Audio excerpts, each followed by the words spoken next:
Bonjour à tous, bienvenue dans ce nouvel épisode de La Bonne Trage, le podcast où l'on reçoit un pilote, mais aujourd'hui ça va pas être ça. Podcast totalement différent aujourd'hui. On reçoit Bertrand le Juge, un speaker qui commence à être nationalement connu. Ça fait des années qu'on bosse ensemble, on va retracer son parcours. Je vais lui passer de la pommade, il est content.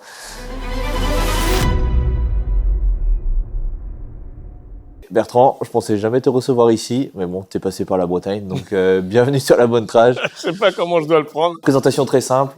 Non, alors oui, donc moi c'est Bertrand le Juge. Donc moi je suis pas pilote, mais bon, j'ai commencé dans la moto quand même. C'est-à-dire que je fais de la moto, je suis quand même motard. Et fatigue déjà. Donc non, j'ai commencé par la moto. J'ai fait une école d'acrobatie moto et de perfectionnement au guidon avec un stunter. Et du coup, au fur et à mesure, je suis devenu prof dans l'école.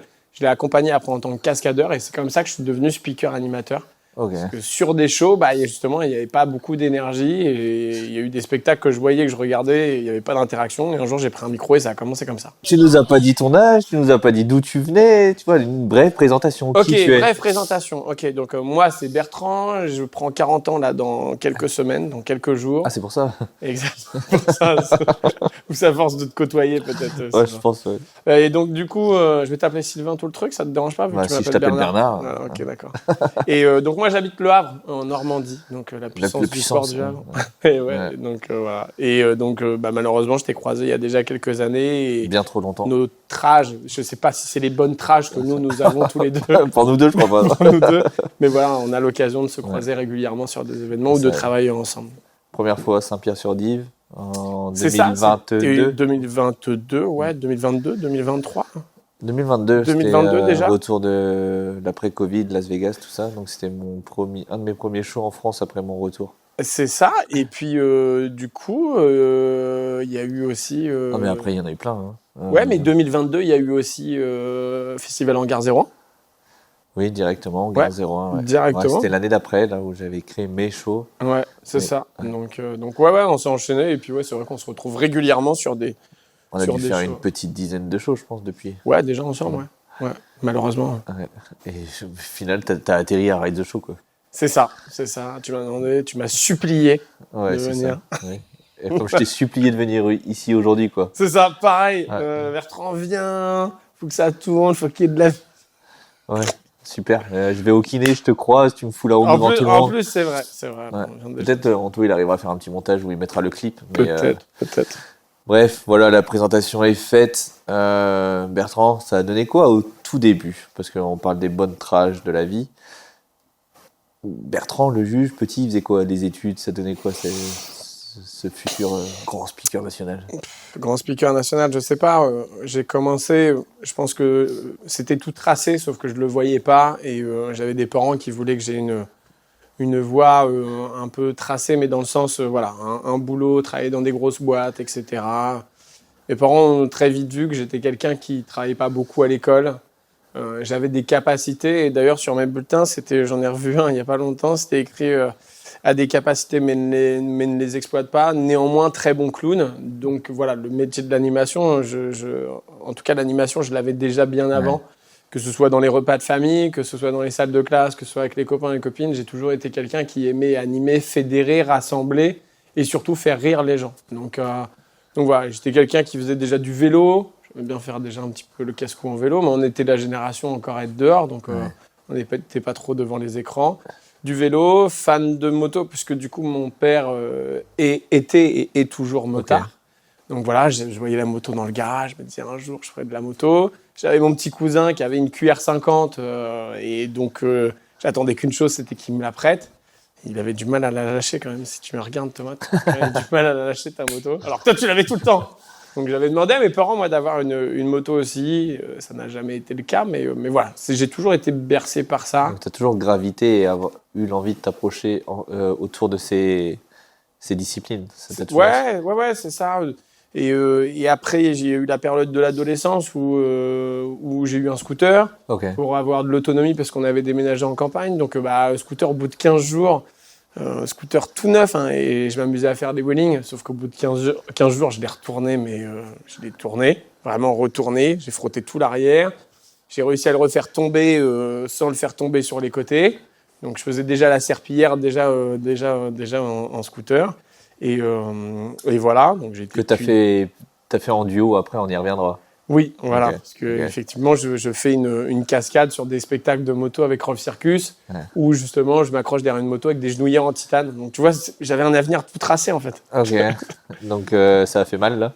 Ça a fait mal, ça a fait mal. Non, je me suis pas blessé. Ça a fait mal pour mon estime et surtout d'assumer devant ouais. mes parents que Le je venais portefeuille des parents, ça fait mal quoi. Ouais, c'était un speed fight, ça coûtait, c'était les plus gros à l'époque à refroidissement liquide et c'était ceux qui coûtaient aussi le plus cher. Ouais. Donc revenir à la maison en disant j'ai abîmé le scooter qui était tout neuf, bon voilà.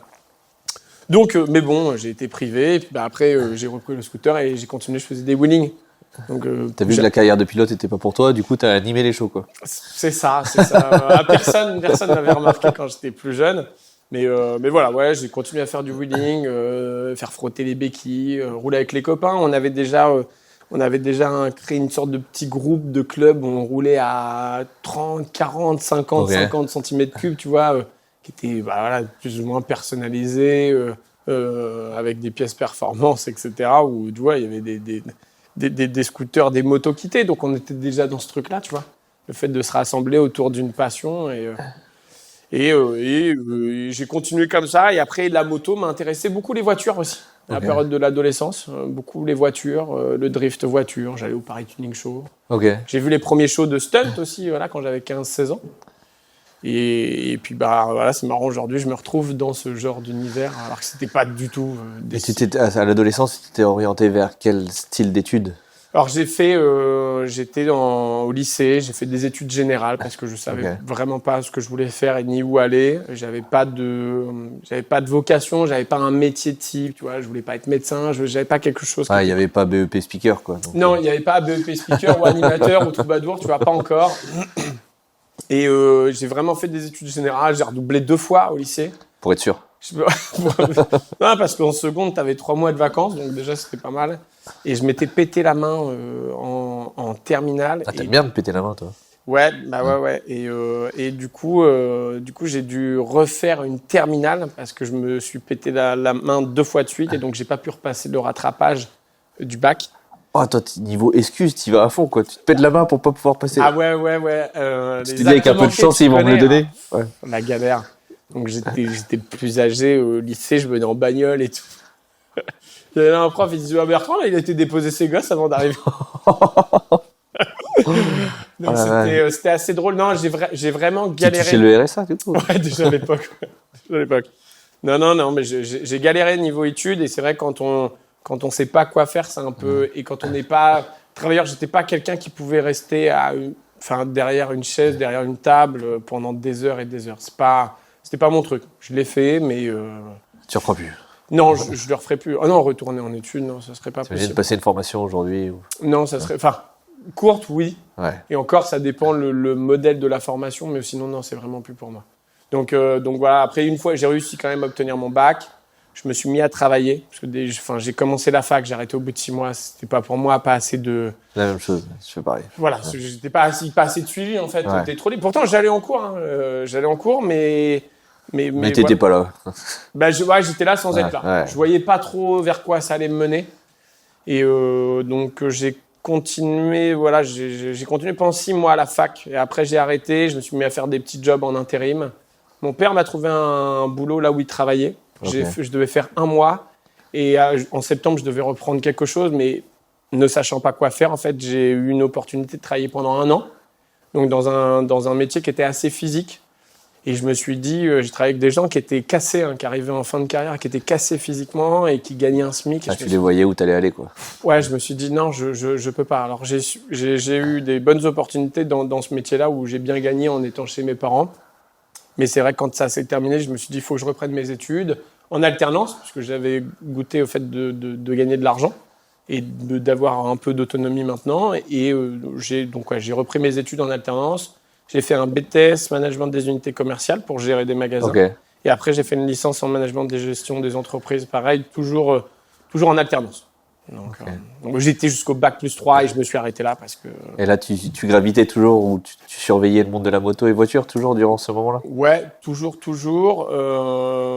J'ai eu mon permis moto. J'ai pas passé mon permis moto tout de suite. J'ai passé mon permis voiture et je me suis dit non, en fait, je vais pas passer mon permis moto. Pourquoi? Parce que j'avais peur de mourir. J'avais peur de pas être assez conscient, d'être assez intelligent pour me préserver. J'étais déjà un peu foufou en scooter. Avec des potes, on avait une bécane de cross, donc on allait dans les champs, on allait faire un peu de saut, etc. Et je voyais bien qu'en fait, c'était mon truc. J'adorais être sur un deux roues, j'adorais l'univers de la voiture aussi. Et donc, j'ai attendu la fin de la validation de du code. Le code est valable 5 ans, en fait, quand tu le passes. Et donc, j'ai passé mon permis à 23 ans. Donc, tardivement, vraiment au dernier moment. Et en fait, j'ai pu conduire la moto de mon père que je voyais depuis que j'étais gamin. Ah, la même moto? Un CB 900F Bolt d'Or qu'il avait depuis que j'étais gosse. Il l'avait acheté en 82. Moi, je suis né en 86, donc je l'ai toujours vu. Et c'était toujours c'était mon Graal, en fait, de moto. Je me disais un jour, je la conduirai. Et quand j'ai eu mon permis moto, mon père m'a dit, tu peux la conduire. Wow. Donc, j'ai commencé là-dessus pendant 2 ans. Donc, une moto très lourde, qui freinait pas, avec un châssis saucisson, tu vois, l'avant fait quelque chose. Mais qui t'avait fait rêver toute ton enfance. Voilà, c'était mon Graal. C'était la moto que je voyais depuis que j'étais gamin et que je me disais, un jour, je la conduirai, quoi. Et après, tu t'es acheté ta moto? Ouais, après, il a récupéré le R1. On avait quelqu'un dans notre famille qui avait un R1 de 2001 sur lequel j'étais monté quand j'avais 16 ans, tu vois. Ok. Donc, wheeling, burn, mec, des pointes et tout. Et je me disais, waouh, ça marche vraiment. Moi, j'ai toujours aimé les wheelings. J'ai toujours aimé ça. Et puis, je me suis dit, un jour... Et mon père lui avait dit, le jour où tu t'en sers plus, tu la revends, tu me préviens. Et donc, mon père lui avait racheté. Excellent. Et donc, mon père, c'est pareil. Après 2 ans de permis sur le Bolt d'Or, je suis passé au R1. Ça vaut quelque chose maintenant, ce modèle-là? Même Oui. d'ailleurs, les 2 modèles. Hein. Ouais, les 2 modèles. Mais le R1 à carbu, ça commence à coter un peu. Les mecs en refont, mais totalement d'origine, avec la bavette, les catadiopes, les clignotants, etc. Et des petites histoires de famille ont fait que j'ai voulu m'acheter le mien pour éviter d'aller chez mes parents tout le temps. Et du coup, je me suis acheté le mien en 2012, que j'ai toujours. R1. Ouais, et donc j'ai trouvé la même couleur, avec le même pot sorti des villes, échappement haut, équipé quasiment pareil, très peu de bornes, dans un bon état, et ça a été ma moto, et là, c'est là que tout a commencé à partir, vraiment à partir de ce modèle-là, de rouler, d'avoir ma propre moto et me dire ça y est, c'est la mienne. Et là, tu vivais moto, quoi. Ah ouais, je vivais moto. Je roulais avec mon meilleur ami, mais dès que je voulais sortir, c'était toujours très compliqué. On va où? On fait combien de kilomètres? Il était déjà fatigué, Pépère, à l'époque. Et en fait, j'ai déménagé et c'est pareil, j'avais l'impression d'être loin de tout. Et à un moment, je me suis dit, tiens, c'était le début des groupes de Facebook, tu vois. C'était 2014. Et donc, je me suis dit, tiens, je vais créer un groupe Facebook et je vais dire, tel endroit, telle heure, on part en balade. Et puis, j'ai tapé sortie moto en Normandie, puis il y avait déjà un groupe qui existait. Il y avait 200 personnes dessus. Je me suis inscrit, on a commencé à faire des balades, j'ai commencé à interagir, à participer et tout. Et puis, un jour, on m'a proposé d'être admin sur ce groupe-là. Excellent. Et donc j'ai dit, ouais. Et j'ai sorti un règlement, je l'ai fait appliquer parce que derrière les réseaux sociaux, les gens... se manque vite de respect, alors que là on était sur un réseau de moto. Je dis je comprends pas, on est sur un site de moto, dans la vraie vie vous vous croisez, vous faites un signe de respect et derrière un écran vous vous insultez, c'est pas possible en fait, c'est pas possible. Donc j'ai créé un règlement et je l'ai fait appliquer et c'est comme ça que après j'ai eu le surnom du juge, c'est lié au film Juge Dredd avec Sylvester Stallone qui dit la loi c'est moi, etc., et qui fait respecter la loi. Et puis mon second surnom ça a été le melon. Parce que du coup, en demandant aux gens d'appliquer, je leur disais, il y a des règles à respecter. Les gens me disaient, ça y est, t'es passé admin, t'as pris le melon et tout. Donc... voilà, tu l'as expliqué sans que j'ai besoin de te demander, donc c'est parfait. Voilà, ça vient de là. Si tu veux, tu peux continuer le podcast tout seul, du coup. Puis, Je peux faire de la gueule. Non, t'es là pour quelque chose. Non, mais voilà. De toute façon, t'as le melon, donc... Ouais, c'est ça. Après, ça vient aussi du fait que j'ai confiance en moi. Et que je suis quelqu'un qui s'assume et qui est voilà extraverti. Et c'est vrai que quand je crée une balade moto et que j'invite les gens à venir avec moi en balade, je vais te l'animer la balade moto. Ouais. Donc je vais être très. C'est en toi, ça, de toute façon. Ouais, c'est. En fait, quand je vois des gens, je peux pas être genre. Enfin, si, je peux être en retrait quand c'est pas à moi d'être. Mais quand il y a pas d'ambiance, et que je vois des gens qui se connectent pas les uns aux autres, j'ai du mal en fait à me dire. Aujourd'hui, on voit beaucoup de gens qui sont connectés sur les réseaux. On est beaucoup sur les téléphones. On parle à des gens qu'on connaît pas. Et une fois face à face, il y a plus personne. Quoi. Et c'est ça. Et des fois, j'arrive à des balades moto où on fait une pause et il y a d'autres motards, on se regarde, je leur dis bonjour et les gens te regardent de la tête aux pieds et t'as même pas un bonjour, tu vois. C'est ça qui est dur des fois, il y a des gens, ils échangent par téléphone pendant des semaines, ils se connaissent presque bien sur les réseaux et une fois face à face, il y a un mur. C'est ça. Et les gens, il y a une sorte de pudeur, de retenue aujourd'hui, alors qu'avant, voilà, les gens, la vraie vie, c'était ça, il n'y avait pas de téléphone, t'avais pas le choix en fait. Tu voulais rencontrer quelqu'un, tu lui parlais, t'allais vers la personne. Alors que là, tu vas vers la personne de manière virtuelle. Et quand elle est là en vrai, t'as des gens... des fois, j'ai entendu, j'ai pas osé venir te déranger. Mais de quoi me déranger de quoi Si je veux pas être dérangé, déjà, ça me dérange pas. Mais si je veux pas que les gens viennent me voir, je reste dans mon canapé et je fais rien, en fait. C'est ça. Tu vois, c'est ça qui est un peu... Les gens, avant, se rencontraient en physique et avant, entretenaient les amitiés, les relations par téléphone. C'est ça. Maintenant, les gens se contactent par téléphone et se voient en vrai, c'est l'inverse et ça marche pas, quoi. C'est exactement ça. Autant tu as des gens qui sont... la dernière fois, j'étais dans un bar à Caen et il y a quelqu'un qui me dit t'es Bertrand le juge. Il dit ouais. Il me dit mais mec, je te suis, moi je te suis déjà depuis beaucoup d'années. J'étais jeune, tu m'as limite donné envie de faire de la moto et je vois et il est resté 5-10 minutes à me parler et me dire mais vraiment ce que tu fais c'est trop bien et tout, de la façon dont tu le fais, ça a l'air hyper naturel et tout. Je dis franchement mec, c'est bienveillant, c'est gentil. C'est hyper bienveillant et je lui dis ça fait plaisir, je lui dis vraiment merci d'être venu le dire parce que des fois il y a des gens en fait ils osent pas alors que ça fait toujours plaisir. Ils le pensent mais ils n'osent pas le dire. Ouais, c'est ça, exactement. Après c'est très français tout ce que tu penses de bien, tu le dis pas, par contre tout ce que tu penses du mal, c'est beaucoup plus facile à dire. C'est clair. Ouais, mais ça fait du bien aussi de voir comment ton image est perçue. Et c'est l'image que tu peux véhiculer, donc ça c'est énorme. C'est ça. Donc non, moi c'est la moto, ça a été ça a été des balades moto que j'ai organisées, gérer la sécurité, gérer la com, et puis c'était moto dès que je pouvais. Dès que je monte sur une moto, je fais souvent la comparaison avec le film Avatar. Tu vois, quand ils choisissent, ils appellent ça un Ikran, cette espèce d'animal volant où ils se connectent.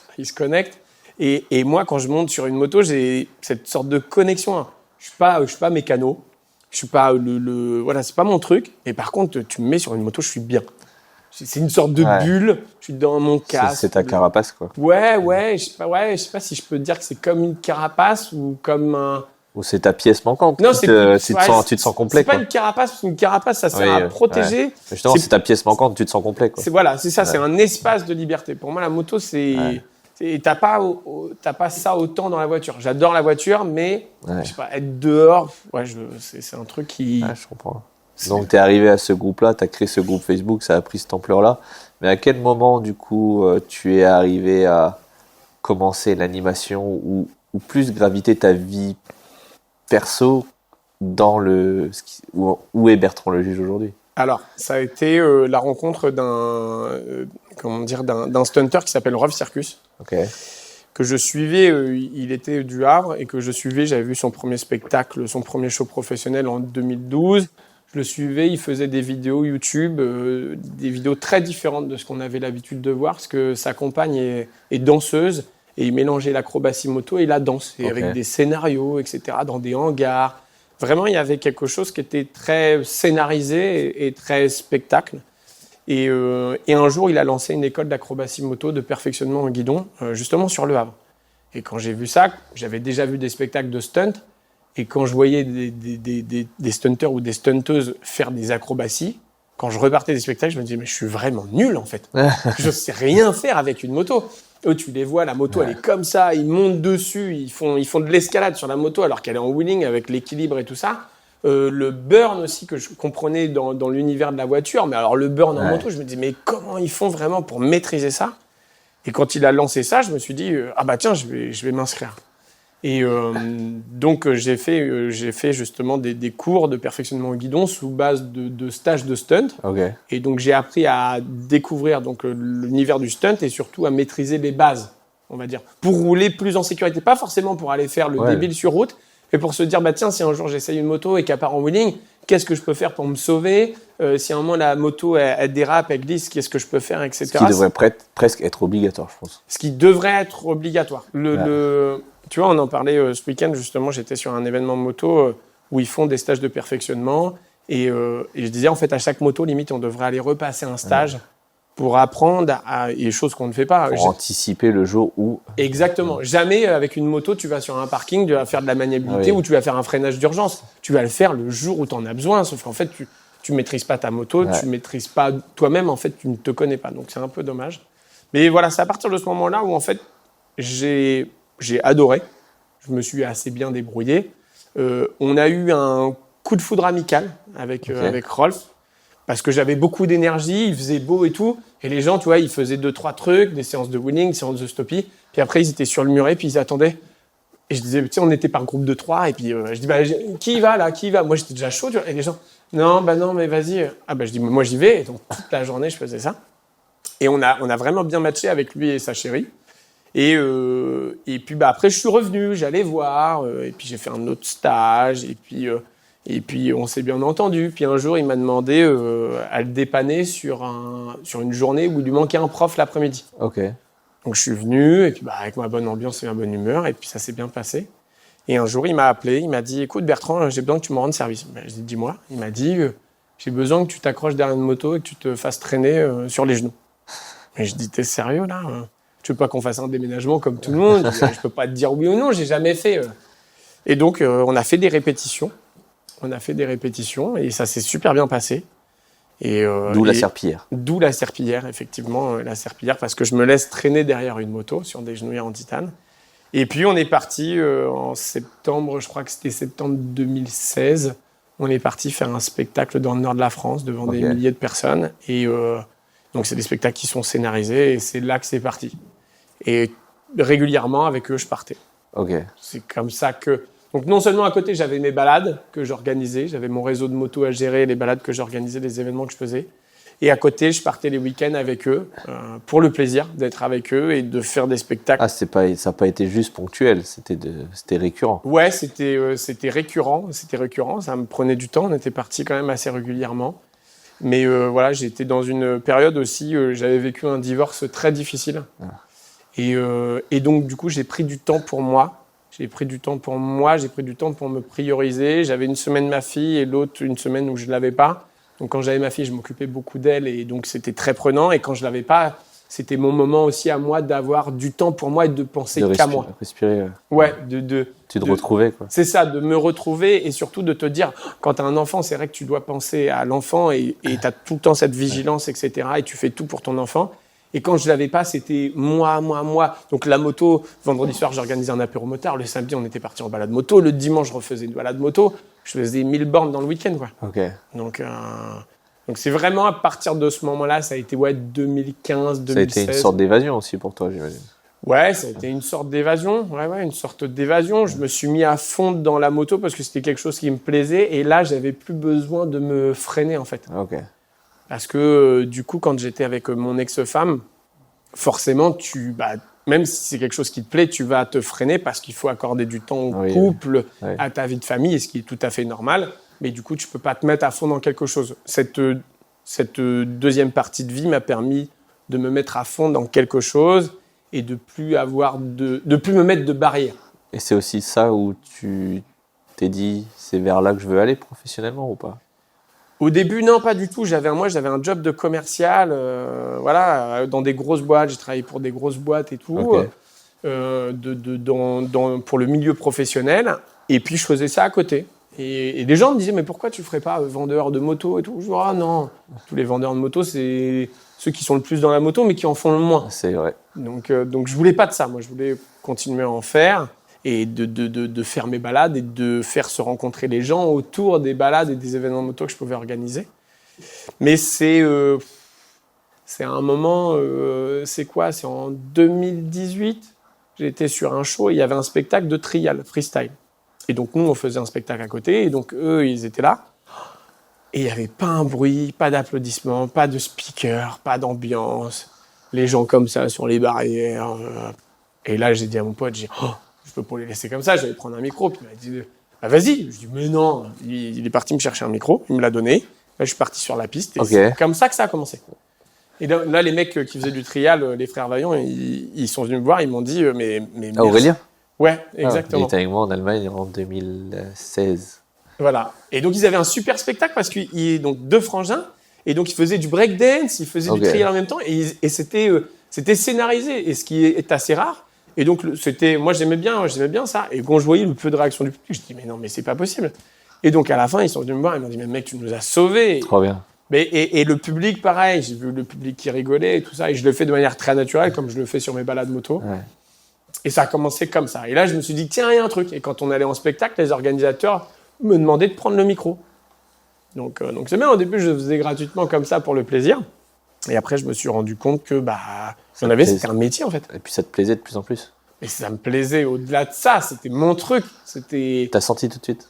Ben ouais. Dès que j'ai pris le micro et que je suis arrivé et que j'ai vu l'ambiance changer et voir les gens rigoler aux bêtises que je pouvais dire, à l'interaction que je crée entre les pilotes et le public, je me suis dit mais ouais, c'est mon élément. Je me suis pas dit tout de suite tiens, c'est ça que je vais faire. C'est venu au fur et à mesure. À quel moment tu as compris que tout ce que tu as raconté avant, de comment tu étais en classe, de comment tu étais pendant tes balades moto, ben en fait, c'était juste des preuves qui t'ont montré qu'aujourd'hui, c'était ça. Et à quel moment tu as réalisé ça? À quel moment je l'ai compris? En fait, c'est jusqu'à aujourd'hui, je le comprends. Ouais. Même encore aujourd'hui. Même le fait d'être là, je comprends que tous les choix que j'ai faits dans ma vie m'ont amené à ça. Okay. C'est-à-dire que ma façon d'être, parce qu'aujourd'hui, on me dit, oui, c'est un métier passion. C'est au-delà de ça. Je le considère même pas comme un métier, c'est-à-dire que c'est une vocation. En fait, c'est ma façon d'être. C'est ça, ouais. Aujourd'hui, on ne me prend pas parce que par rapport à ma voix, ni par rapport à mes connaissances. C'est vraiment, au-delà de ça, c'est comment je vais être. C'est-à-dire, le plus beau des compliments, je l'ai eu l'année dernière, je ne sais plus qui me l'a dit, mais quelqu'un m'a dit, de toute façon, Bertrand, que tu as un micro ou pas, ça ne change rien. Je me réveille le matin à l'hôtel ou chez quelqu'un qui m'héberge pour un événement, je vais déjà être dans l'animation, je vais déjà raconter des conneries, je vais déjà avoir l'envie de faire rire et j'ai déjà de l'énergie pour ça. Ce qui est bien, c'est que tu te forces pas. Tu vois, il y a des gens, ils jouent un personnage, ils ont besoin de faire le pitre, ils ont besoin de faire le malin, de se mettre en avant. Non, toi, tu cherches pas à faire plaisir aux gens. C'est juste, c'est ta joie de vivre tout le temps qui parle, quoi. C'est ça. Ouais. C'est exactement ça. C'est comme ça que je suis. Les gens, ils peuvent en témoigner. C'est que je suis comme ça tout le temps. C'est pas. J'ai des fois entendu des gens ou d'autres speakers et d'un coup, la personne, elle prend le micro, elle a une autre voix. Ouais. Et tu te dis, pourquoi je changement de voix? Et c'est assez drôle. Ouais. Et moi, je l'ai fait de manière naturelle, comme je le fais quand je fais de la moto ou les balades. Donc, c'est vrai que le jour où j'ai pris un micro, j'ai juste fait parce que je trouvais que les gens n'avaient pas assez d'énergie et que je constatais chose que je constate toujours, c'est que autour des barrières, autour des shows, quand je vois ce que vous faites, les risques que vous prenez, notamment toi en FMX, je trouve qu'il y a très peu d'interaction du public. Moi, je pense que ça s'est tellement démocratisé sur les écrans. C'est tellement naturel de voir ça à la télé que les gens, quand ils le voient en vrai, oui, tu as le son. Mais si les gens sont loin, il y a cet effet de normal. Il n'y a que quand les gens sont très près, où là, ils entendent la rampe, ils entendent la moto, le coup de gaz, où là, ils ont quand même une dimension de réalité augmentée par rapport aux écrans. Mais les écrans, ça a tué l'adrénaline que ça génère. Il y a ça, ouais. Il y a ça. Je pense qu'effectivement, à l'époque, quand tu voyais un spectacle, ça passait pas forcément trop à la télé, il n'y avait pas Internet. Donc, quand tu voyais des cascades moto, quand tu voyais du cross, etc., il y avait qu'à cet endroit-là que tu pouvais le voir. Tu n'étais pas nourri tous les jours en scrollant ton téléphone de vidéos où en fait tout est banal et tout le monde est un peu blasé parce que en fait tu l'as vu en vrai, mais en fait tu l'as vu 36 millions de fois parce que dans ton téléphone tu suis que ça. Et donc même si tu suis un athlète, tu vas pas aller mettre tout le temps des likes et des cœurs et lui mettre ouais franchement t'es génial ce que tu fais. les gens ils passent et ils prennent pas trop de En temps. FMX, je dirais que maintenant, presque l'émulsion l'adrénaline que ça génère un triple flip, c'est ce qu'un backflip normal générait il y a 15 ans, quoi. C'est ça. Et c'est ça qui est atroce, hein. Ouais. Donc moi, c'est là-dessus que j'essaye de travailler, c'est vraiment de venir compenser cette sorte de retenue générale qu'il y a autour des barrières et l'arrivée des téléphones, parce que les gens, ils filment aussi. Ouais. Donc les gens, ils applaudissent pas ou ils ne crient pas, parce que dans la vidéo, on va les entendre crier. Qu'ils ne regarderont jamais. Et ils la regarderont jamais. C'est pour ça que des fois, je sensibilise un peu les gens sur les événements à dire filmez, mais filmez pas tout. Ouais. Et justement, n'oubliez pas qu'il y a des gens qui ont fait de la route, c'est des champions, etc., des championnes qui ont un parcours de fou et qui sont là pour vous, sur des spectacles des fois qui sont même gratuits, et donc donnez de l'énergie. Ah, t'essayes de faire prendre conscience de la rareté de ce que les gens voient à ce moment-là, Ouais, quoi. et surtout du fait de donner. Tu vois, de pas juste recevoir, mais de donner. Parce que C'est-à-dire nous, on leur donne. vous donnez, Ouais. mais et c'est pareil, vous êtes des showman, vous êtes voilà, vous êtes des personnes qui adoraient faire ça. Parce que si normalement tu t'aimes pas faire ça le public, tu le fais chez toi, Oui. tu as ta rampe, etc.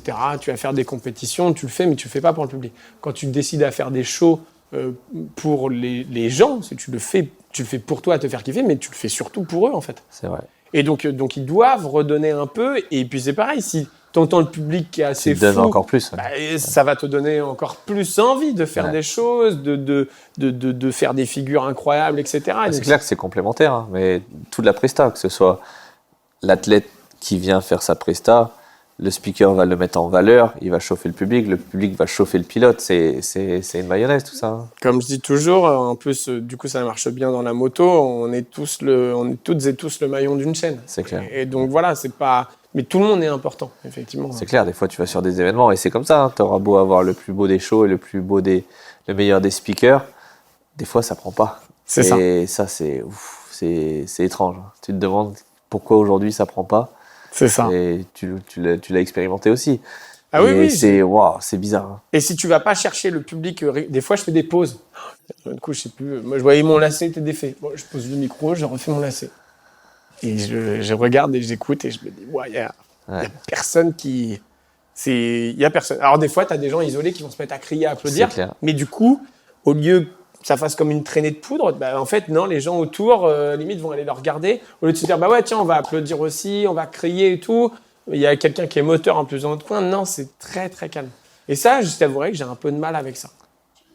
Et des fois, tu sais pas pourquoi, il y aura un groupe de 30 personnes qui va mettre l'ambiance et ça va chauffer tout le monde.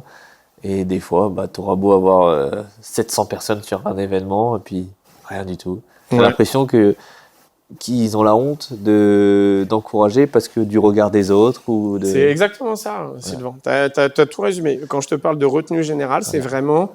Tu sens que les gens, ils ont peur d'être jugés. Ouais. Et, mais le problème, c'est qu'en France, alors quand je te disais que j'avais le melon et que j'ai énormément confiance en moi, c'est que la confiance en soi, on ne l'apprend pas en France. On n'apprend pas. Il n'y a pas de cours. On apprend justement à... C'est la vie qui t'apprend à avoir confiance ou pas du tout. Ou l'inverse.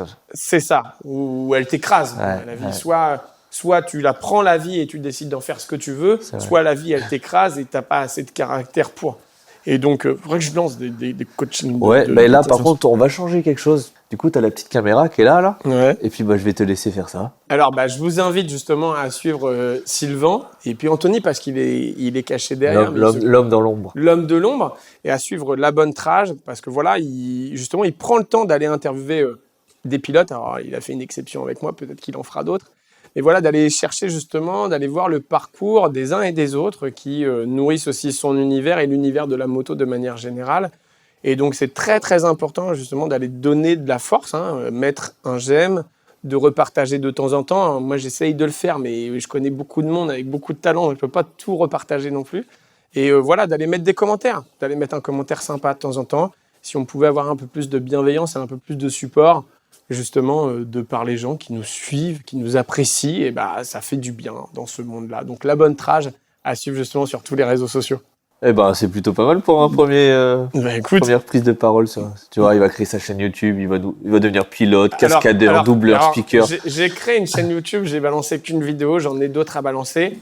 J'aimerais, mais ça prend du temps Et au-delà de ça, en fait, si tu veux, c'est de devoir me filmer sur les événements. En fait, j'aurais aimé montrer les événements avant, la préparation, le pendant et le après. C'est-à-dire la phase de mise en place, la phase de déroulement et la phase de démontage, etc. D'un événement ou de ton point de vue à toi? Des événements de manière générale. Quand j'y suis, quand je vais animer. De mon point de vue, mais aussi du point de vue de pilotes comme toi, etc. Je l'ai fait sur des événements que j'ai toujours pas mis en place. Et le problème, c'est que j'ai pas envie d'arriver à des événements et déjà commencer à me filmer et d'aller te voir en me filmant. Oui, j'ai pas envie que notre interaction elle soit sous le fait qu'il y ait une caméra. Parce que les gens qui me connaissent pas vont se dire il fait ça parce que il fait ça. Alors que toi tu me connais, tu sais très bien qu'avec la caméra au 100, je vais arriver et je vais te charrier, on va se faire des fucks, parce qu'on s'apprécie, parce qu'on se connaît. Et donc j'ai pas envie de perdre un peu ce côté authentique. Mais j'aimerais. Dans ce cas-là, il faudrait qu'il y ait quelqu'un qui te suive. Ouais, c'est ça. Donc je lance un appel. Si jamais quelqu'un veut se lancer dans la vidéo, la personne est en Normandie et veut ce projet-là avec moi, je peux l'emmener avec moi. J'ai accès à pas mal d'événements. Et go, y a pas de souci. Mais voilà, peut-être pas tout le temps, mais de temps en temps pour montrer justement un petit peu l'environnement des événements auxquels je peux participer, auxquels tu peux participer. Et voir un peu l'envers du décor, voir comment ça se passe, et qu'en général, ça se passe bien et qu'il y a toujours une très, très bonne humeur, quoi. Du coup, revenons avant le lancement de ta prise de parole pour la bonne trage. On en était où? Tu t'en souviens? On en était, je sais pas, j'ai raconté tellement de trucs. Le melon, il est où, là? Ouais, on parlait de la confiance en soi, justement. Ouais. Mais ça, c'est hyper intéressant, et c'est ça qui est marrant, qui est cool avec ce podcast aujourd'hui avec toi, où j'ai un script de lignes. Parce que j'ai voulu le faire au feeling. Parce que tu sais pas écrire ça. On peut pas tout avoir, hein. Tu connais. Hein. Non, je voulais vraiment qu'on le fasse au feeling aujourd'hui. Et puis ton parcours est intéressant et différent. Et tu vois, ça en découle à parler de la confiance en soi. Ce dont je ne parle pas forcément quand on parle de la carrière d'un pilote, qu'on retrace sa carrière. Et c'est pour ça aujourd'hui, j'ai vraiment envie de laisser les choses se faire. Et parler de la confiance en soi, c'est quelque chose qui devrait être même, tu vois, à l'école. Il devrait y avoir des cours. Comme tu vois les formations de pilotage quand tu fais de la moto, perfectionnement, ça devrait être obligatoire, mais aussi sur la confiance, parce que c'est un mal pour beaucoup de gens, ça. Il y a beaucoup de gens qui souffrent effectivement de confiance en soi. C'est en général lié à l'enfance, de comment tu as été traité avec tes parents, etc. Si tes parents t'ont poussé. Ça peut être aussi des partenaires de vie, hein, ton copain, ta copine qui te rabaisse, etc., qui ne te pousse pas dans ce que tu fais. Et puis malheureusement, notre plus gros frein, c'est aussi nous-mêmes. Soi-même. Donc voilà, et oui, le manque... L'auto-sabotage. Ouais, l'auto-sabotage. Et en France, ça fait bien de faire la personne humble, mais j'appelle ça la modestie de politesse, tu vois. Tu vois, aujourd'hui, quand on me dit « Ah ouais, c'est trop bien ce que tu fais », je vais pas dire « Ah bon ? C'est vrai, tu trouves vraiment que c'est bien ?» Je vais dire... Passe-moi de l'huile. Mais non, mais parce qu'en fait, aujourd'hui, en France, en tout cas, je parle en France, dans d'autres pays, il n'y a pas ce problème-là. Tu peux t'assumer, tu peux avoir confiance en toi et tu peux dire que tu fais des choses bien. En France, c'est un peu compliqué. Le conseil est, comment dire, pas le conseil, mais le compliment est difficile aussi en France quand même. Le compliment est difficile, ça coûte rien, un compliment. C'est pareil quand on suit les gens sur les réseaux sociaux. Je veux dire, quand les gens postent quelque chose, une photo de soi, de sa moto, etc., c'est qu'on attend un minimum quelque chose. Moi, si j'ai pas envie qu'on mette un commentaire, je mets pas une photo de moi. Même si moi, je mets une photo de moi en mode un peu beau gosse, parce qu'on a l'habitude que je fasse un peu le pitre. Mais on fait des belles choses avec l'IA et les Photoshop. C'est ça. Non, mais même quand je pose une photo de moi qui est un peu posée, moi, j'ai des gens qui me connaissent, ils vont me tailler. C'est de bonne guerre parce que j'adore ça. C'est ce que t'attends. C'est ce que j'attends. J'attends pas autre chose, en fait. Mais ça me fait rire. Mais vraiment, je pense que les gens devraient plus se faire confiance et avoir moins de freins pour se réaliser. Ouais, mais là, on rentre dans un débat très, très sans fin. Quand tu vois maintenant la conjoncture actuelle où tout est lié à l'apparence, le physique, l'image extérieure, les réseaux sociaux, il faut montrer le beau côté des choses. C'est obligé que les gens soient comme ça, où ils veulent toujours avoir l'approbation des autres et et être dans la norme. Mais ça, on pourrait en parler des heures. Là, c'est un autre sujet. Ouais. J'ai un peu du mal avec la norme. Enfin, chacun a sa notion de norme. Hein, mais, Oui, ouais. mais après, j'ai toujours eu déjà je suis né avec un caractère. Je sais pas si les gens croient d'autres vies, mais des fois, je me dis, je suis né directement avec un caractère que forcément mes parents n'avaient pas. Okay. Et quand tu nais déjà avec beaucoup de caractère, ça t'interroge sur le fait de te dire, mais tiens, qu'est-ce qui s'est passé avant pour déjà... D'où ça vient, quoi? Ouais, d'où ça vient, en fait, d'où ça vient. Et donc, c'est vrai que quand tu as déjà beaucoup de caractère, c'est beaucoup plus facile. Alors, tu te fermes des portes aussi parce que y a des gens qui, quand tu vas leur dire les choses et que toi, tu veux rester en phase avec tes valeurs, il y a des gens, voilà, on en a parlé tout à l'heure, hein, il y a des gens, ils sont blessés dans leur ego. Ouais. Eux, ils vont pas reconnaître que c'est eux qui sont en tort. Et donc, eux, après, vont vouloir justement te mettre des bâtons dans les roues. Chacun ses valeurs, chacun ses choix de vie, etc. Ouais. Moi, je trouve qu'on est dans un monde où on manque de bienveillance et que si on était tous là à se supporter les uns les autres, on vivrait dans un monde mais exceptionnel. Le respect et la bienveillance. Ouais, respect, bienveillance, même si à un moment on est différent et qu'on peut pas tous s'apprécier les uns les autres. Ouais. Et là, on rebondit sur l'ouverture d'esprit. Mais là, on va aller partir trop dans la philosophie, là, mais l'ouverture d'esprit, ça amène plein de choses. Ça en découle le respect. Si tu es ouvert d'esprit, tu acceptes les autres et tu es bienveillant. Ouais, puis ça dépend aussi de ton parcours. Tu vois, depuis que je me suis lancé en tant que speaker, du coup, je me suis lancé en tant qu'auto-entrepreneur. Et donc, je m'entoure de personnes qui sont aussi dans la création. Tu vois, dans la création, dans le média, toi en tant qu'athlète, des personnes qui vont faire de la customisation, des choses dans le genre. Donc, je m'entoure de personnes qui sont en train de créer et de créer leur propre univers. Donc, et ça, quand tu t'entoures aussi de personnes comme ça, forcément que tu vas être plus ouvert d'esprit. C'est sûr. Donc, parce que tu sais d'où tu pars. Tu apprends d'autres cultures, d'autres environnements. Ouais. Voilà, et tu t'intéresses et tu vas forcément t'ouvrir à d'autres univers, etc. Ouais.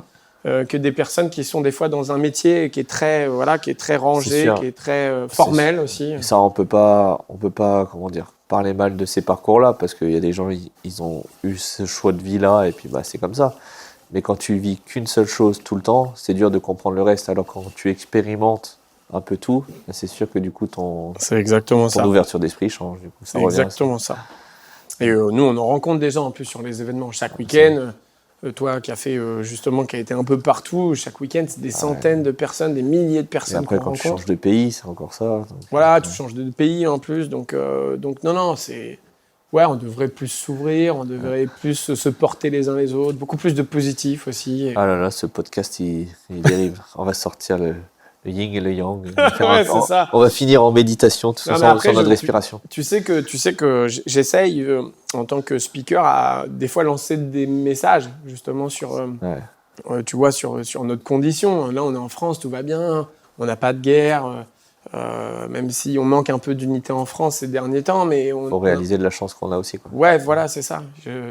Et puis voilà, on a quand même aussi des gens qui se bougent, comme toi, là, qui décident de créer un événement. Être organisateur d'événements, aujourd'hui, c'est très, très compliqué.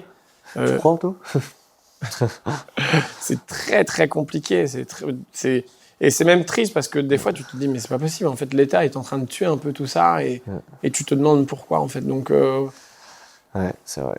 En tout cas, mes soutiens à vous, en tout cas, à tous les organisateurs. Toi, tu dois le voir en tant que speaker. Et je suis curieux d'avoir ton avis là-dessus. Les gros événements sont en train de tous, pas tous disparaître, mais il y en a beaucoup moins qu'avant. Alors, pas tous. Alors, les gros événements, ça dépend. Soit ils sont là depuis 20 ans, mais en tout cas, il y a eu plusieurs gros événements qui, soit ils diminuent et puis c'est limite plus que des petites fêtes à la saucisse, ou alors certains, ils se sont arrêtés. Au regretté Finistère Show, tu vois. Ce qui me fait peur, moi, en fait, c'est de voir, en fait, par exemple, je vais prendre le cas des fêtes de la moto, des festivals moto, qui ont été créés par des motoclubs de moto depuis des années et des années. Sauf que le motoclub, les gens, ils vieillissent à l'intérieur du motoclub. Très peu de jeunes viennent s'investir. Ouais. Soit parce que très peu de jeunes, aujourd'hui, s'investissent vraiment dans une action et font quelque chose, soit aussi parce que les anciens ont du mal à laisser de la place aux jeunes. C'est vrai. Et ça, c'est une réalité. Mais le problème, c'est qu'il y a les deux. Aujourd'hui, les jeunes sont très volatiles, sont pas très engagés. Et le problème, c'est que l'ancienne génération a du mal à intégrer la nouvelle génération et laisser de la place à la nouvelle. Donc en fait, on va voir des événements avec des motoclubs qui sont vieillissants, qui à un moment n'auront plus lieu parce qu'en fait, il n'y a personne qui va reprendre. Peut-être aussi parce qu'ils s'essoufflent, parce que leur style est un peu trop ancien, ils auraient besoin de nouveau, d'air frais avec les jeunes, quoi.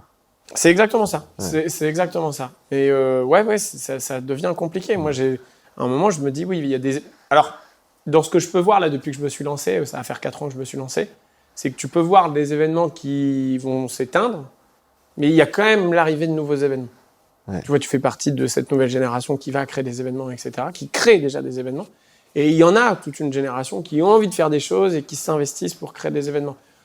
J'ai envie de te dire, il y a quand même un équilibre qui s'installe. Donc à voir. Ouais. Mais il y a une vraie problématique de jeunes qui ne reprennent pas et peut-être aussi d'anciens qui ne laissent pas la place aux jeunes. Ouais. Mais tu parles de fête de la moto, tu parles des gros événements. T'en as fait des gros, t'en as fait des tout petits, t'as fait plein de choses. Toi, en tant que speaker, t'aimes autant l'un que l'autre? Ouais. Ouais. En plus, bon, voilà, tu fais aussi partie de ce milieu-là. Donc, en tant qu'athlète, tu fais de la com sur les réseaux sociaux, tu as une chaîne YouTube et tout ça. Puis, il y a les créateurs et créatrices de contenu, parce qu'il ne faut pas dire Instagrammeur, Instagrammeuse. Influenceur, influenceuse. Ouais, voilà, influenceur, influenceuse. Mais voilà, donc créateurs et créatrices de contenu. C'est vrai que j'ai fait des événements avec notamment, et j'ai travaillé pour des créateurs et des gros créateurs et des grosses créatrices de contenu, etc. Bah, je suis aussi content d'aller dans une petite fête de la moto où c'est un dimanche, où il y a 5000 personnes et tout le monde vient pour cet événement-là. Et les gens ne viennent pas pour les stars qu'on va faire venir ou les gens qui sont connus. Et ça, j'ai autant de plaisir. Moi, j'ai un devis au même moment, j'ai pas de choix à faire. Et puis, je t'avouerai que j'ai fait des événements pour des gens connus, très médiatisés. Ils m'ont pas exposé plus que ça, en fait. Ouais. Ils m'ont pas mis en avant. Ils m'ont jamais mis. Tu m'as jamais vu dans leur story. Je suis jamais apparu dans leurs réseaux sociaux. Ouais, j'ai déjà eu aussi. Donc, je suis pas en recherche de ça. Ouais. Si tu veux, Mais c'est étonnant, tu vois, ça authenticité. Après, on voit l'authenticité comme on veut. Mais les petites fêtes de la saucisse, comme on les appelle vulgairement, sont beaucoup plus authentiques. Et tu vas voir, des fois, tu fais des petits shows comme ça avec quelques petites centaines de personnes. Tu vas prendre 100, 200, 300 abonnés en un week-end. Et après, tu vas sur un événement où il y a 60 000 personnes. Si t'en prends 10, c'est ça. C'est ça qui est En plus, tu le sais que moi, je donne vos réseaux sociaux régulièrement sur les shows. Quand tu te dis à la fin du week-end, même moi qui donne mon nom, tu vois, pour récupérer tu te dis, mais les gens, là, ils étaient des centaines, voire des milliers derrière les barrières. Pour ces personnes-là et rien d'autre. Ouais. Tu te dis, ah ouais, les gens s'intéressent vraiment pas, alors qu'il y a des motards dans le coin. C'est un peu particulier. Ouais. Mais oui, mais même moi, je l'ai déjà dit, parce que j'ai fait des gros événements où des fois, t'as pas toujours la reconnaissance. J'ai dit, mais moi, j'irai toujours en fonction de mes valeurs. C'est-à-dire que j'irai jamais sucer quelqu'un. J'irai jamais dans le sens si la personne elle est en tort. J'ai trop de valeur, je suis trop vrai pour aller dans ce sens-là. J'ai déjà dit, je préfère aller faire des fêtes à la saucisse, et avec des gens corrects et bienveillants, où je suis bien accueilli, plutôt que d'aller sucer qui que ce soit pour faire des gros événements. Alors là, franchement... Tiens, donne-moi ton avis en tant que speaker, parce que moi, en tant que pilote, j'ai un avis là-dessus. Niveau organisation, est-ce que tu as remarqué que des fois, les plus gros événements avec le plus de budget, c'est les moins bien organisés? Tu t'en es rendu compte de ça ou pas? Ouais, je m'en suis rendu compte. Et alors que des fois, effectivement, tu as tes petites fêtes de la moto qui sont là depuis des années. Tout est calé, tout est parfait. Tout est calé et tout ça. Mais parce que c'est aussi des gens qui travaillent depuis des années et qui se connaissent bien. Et donc, du coup, l'histoire, elle est assez rodée. Plus tu fais des fois des choses un peu grosses, et forcément aussi, tu as toute une grosse logistique derrière qui amène aussi de la problématique, qui amène aussi la problématique des gens sur qui tu peux compter. C'est pareil, je pense que c'est pareil. Sylvain, tu sais que des fois, tu comptes sur quelqu'un et puis d'un coup, la personne n'est plus là. Tu as organisé un événement. Quand tu comptes sur des gens et que les gens ne font pas leur job, ça te met dans la panade, en fait. C'est clair. Ça te met dans la panade. Encore une fois, il y a un maillon de chaîne qui manque. Et voilà, il suffit que tu aies un maillon de chaîne fragile, ça pète toute la chaîne. En fait. Donc, il en faut un. Donc et comme tu as des très gros événements qui sont carrés, tu es accueilli dès le départ, tu as tes passes dès le départ, Et d'autres, t'arrives, le truc il est gros. Bah non, à l'hôtel, ouais, bah non, c'est pas géré le truc. Bah non, pas de passe pour demain. Bon, tu viendras comme ça. Bon, bah ok, d'accord. Bon après, moi, je t'avouerai, je m'adapte. Hein. J'ai pas de soucis. Ou t'as des événements, ça fait 20 ans qu'ils tournent, les trucs qui sont immenses, et ça fait 20 ans que c'est le bordel, mais ça marche. Tu te demandes comment. Ça marche, voilà, c'est ça. Le principal, c'est que ça marche, j'ai envie de te dire. Après, les trucs en off. Donc t'as dit, ça fait 4 ans que maintenant c'est ton job. À quel moment tu t'es dit, allez, je quitte tout, je suis parti pour ça? Alors, j'ai voulu le faire en 2020. Pas le bon moment, quoi. J'ai voulu le faire en 2020. Non, Covid est arrivé et j'ai continué mon job. Mon job, ça allait plus. J'étais arrivé au point de non-retour dans le job de commercial dans lequel j'étais. Et j'avais des demandes, justement, en tant que professionnel. Donc, j'ai créé mon auto-entreprise. Et donc, j'ai commencé à faire des choses. J'ai eu une très belle opportunité avec iSide. Je venais de créer mon auto-entreprise et j'ai une opportunité avec iSide. Et le mec m'appelle et je lui dis... il m'explique tout le truc. Je lui dis, ouais, je sais que c'est pour moi. Il me dit, tu peux appeler qui tu veux. Je sais que c'est pour moi. Et donc, je fais ça. Et dans la foulée, mon job, ça allait plus. Je préviens mon job et je leur dis, c'est bon, j'arrête là. Ils m'ont pas calculé tout de suite. J'ai fait un mail au RH. Ils m'ont pas calculé tout de suite. Et en fait, j'ai fait rupture conventionnelle et ça s'est arrêté en août 2022. Ok. Et après, du coup, j'avais quelques événements sur la fin de l'année. Et après, ma première année, ça a été vraiment 2023. Donc, à partir de 2023. Mais ouais, dès que j'ai commencé, je me suis lancé et mon job, ça allait plus. J'ai commencé à me lancer. J'ai pris iSide tout de suite. Dans ma tête, je me suis dit, Bertrand, la vie, elle est en train de te montrer des trucs. Il faut que tu prennes ce chemin-là. J'avais 36 ans. Fais-le maintenant, quoi. Te montrer la bonne trage, quoi. Ouais, la bonne trage, exactement. C'est pour ça que je suis ici aujourd'hui. C'est parce que j'ai pris la bonne trage. Donc, je me retrouve forcément dans ton émission. Incroyable. Et donc, c'est un vrai plaisir aussi d'être en face de toi. Mais t'imagines, est-ce qu'on aurait pensé à ce premier show en Normandie après Covid où on se vannait un peu, on se rencontrait tout juste, on s'est retrouvés sur plein d'événements après en France par hasard. Des fois, tu te souviens, des fois on arrive sur des événements, ah bah t'es là toi aussi, oui, on savait même pas. C'est ça. Et au final, non, pas du tout. Et maintenant on est là, faire un podcast. On retrace ta carrière, c'est fou quand même. Ouais, c'est assez drôle et c'est des passions ou des métiers qui amènent à ça en fait, qui amènent à être très volontaire et à se dire ouais, vas-y, je partage suis humain. Et je suis ce que je veux faire en fait. Je suis ce que je veux faire, je suis le chemin, mais j'incarne ce que je veux faire et j'incarne ce que je veux être. Tu vois ce que je veux dire ? Si tu crois pas en ta passion et ce que tu aimes vraiment, si tu peux pas faire ce genre de choses. Exactement, c'est exactement ça. Et donc ça rejoint la confiance en soi, c'est qu'à un moment, tu dois croire en ce que toi tu es, en ce que tu veux, et donc et ce qui va t'arriver en fait. Moi aujourd'hui, tous mes choix que j'ai fait là, que ce soit le permis moto, de décider de le passer, le iSide, ce qui s'est passé avec iSide, c'est pareil. C'est des rencontres à chaque fois et tout a été un élément, un choix que j'ai fait qui m'a amené à ça. C'est vrai. Et donc quand je fais le récap de tout ça, je me dis mais c'est fou en fait. Juste parce qu'une décision en a découlé tout le reste. Ouais. C'est ça. Et d'autres décisions que j'ai prises m'ont amené à ça, à travailler avec un tel qui m'a parlé de moi après et tout, sur d'autres événements. Et j'adore ça. Quand je me fais toutes les ramifications, je trouve ça fou en fait. Ouais, quand tu regardes les premiers maillons, c'est ce maillon-là, ça a construit ta chaîne derrière. C'est pour revenir à l'image, que la métaphore qu'on dit depuis tout à l'heure. Moi, j'ai répondu à un message d'un mec qui faisait des kits déco sur Facebook en 2011 pour un contrat d'un pote à lui qui cherchait un pilote en Israël. Je suis parti là-bas. Ah ouais. J'ai rencontré ce mec-là en Israël. Il m'a envoyé là. Après, j'ai rencontré l'autre. Il m'a envoyé là et ça va découler à Vegas, quoi. C'est fou. C'est juste parce que j'ai répondu à un message Facebook. Ouais, c'est ça. Et après, j'ai rencontré une personne là-bas. Et voilà. Donc, on peut pas. T'es obligé de croire en toi et ce que tu aimes. Tu peux pas croire comme une autre profession, croire en ton diplôme. Tu vois, on a dit pas CAP, BEP, speaker. Non. Là, tu peux pas croire en ton bac pro. Tu dis ça va t'amener forcément, tu auras du taf. Non, là, il faut que tu crois en ton projet.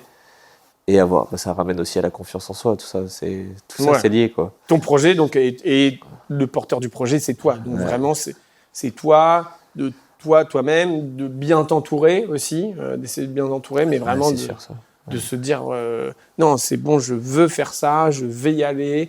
Et puis voilà, comme tu le fais avec ton événement, de te dire, allez, je lance un truc, et puis j'y vais à fond. Première année, tu t'es dit, allez à fond, t'as lâché le boulot, et depuis, les événements s'enchaînent. D'une année à l'autre, t'as de plus en plus.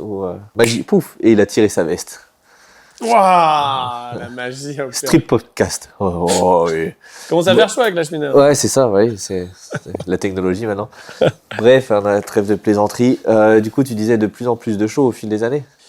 Ouais. Bah, après, j'ai commencé, j'ai eu l'opportunité. Tu vois, je me corrige. Je dis pas la chance, parce que tu vois, c'est pareil. C'est pas une chance, mais dès la première année, j'ai commencé à travailler avec Highside. J'ai travaillé avec d'autres personnes qui sont connues, des marques connues et tout ça. Et donc, mais j'ai créé l'opportunité. C'est pas, je suis pas resté dans mon canapé et ça m'est pas tombé dessus. Le destin. Voilà, c'est pas de la chance. Donc, j'invite les gens aussi à reformuler quand ils disent la chance, alors qu'ils ont créé tout ça d'eux-mêmes. Et donc du coup, ouais, j'ai eu l'opportunité tout de suite de faire des choses connues. Donc, ils m'ont fait un beau CV. Et donc, du coup, dès la première année, on a pu me voir un peu partout. Et donc, les gens me disaient, même les gens avec qui je faisais des balades moto au départ, me disaient, mais Bertrand, mais t'es partout, on te voit avec tout le monde et tout ça. Donc, trop bien. Et c'est vrai que maintenant, j'ai des dates qui sont récurrentes. À partir du moment où je fais un salon de la moto, des portes ouvertes, les gens sont en général contents. Je fais le job en dehors même de l'animation. Je suis quelqu'un qui aime bien profiter un petit peu du truc et d'être bien avec tout le monde. Et donc, du coup, c'est vrai que j'ai des dates qui sont récurrentes. Donc, mes années se font d'année en année. Je fais un événement, on me dit l'année prochaine tu réserves déjà ta date, ça y est, c'est bloqué. Ouais, ça re-signe en général pour l'année d'après. Ouais, ça re-signe. Tu vois, on m'a demandé déjà de bloquer mon mois d'avril jusqu'à quasiment mi-mai l'année prochaine. Tu vois, donc, c'est beau. Donc ouais, c'est beau. C'est bien, ça doit être aussi, c'est une belle preuve pour toi. Tu te dis que le job est bien fait et puis ça te crédibilise auprès des autres, mais toi en tant que personne, tu dois te dire voilà, je fais pas ça pour rien, quoi. Ouais, non, je sais que je suis à ma place. Vraiment, quand je te dis que c'est une vocation, je sais que voilà, quand j'ai arrêté mon job de commercial, je sais que quand j'ai fait ce choix-là, je suis convaincu que je suis à ma place dans mon élément et ça marche et que ça va continuer de marcher. En tout cas, je fais tout pour que ça continue de marcher. Donc c'est cool. J'ai de plus en plus d'événements.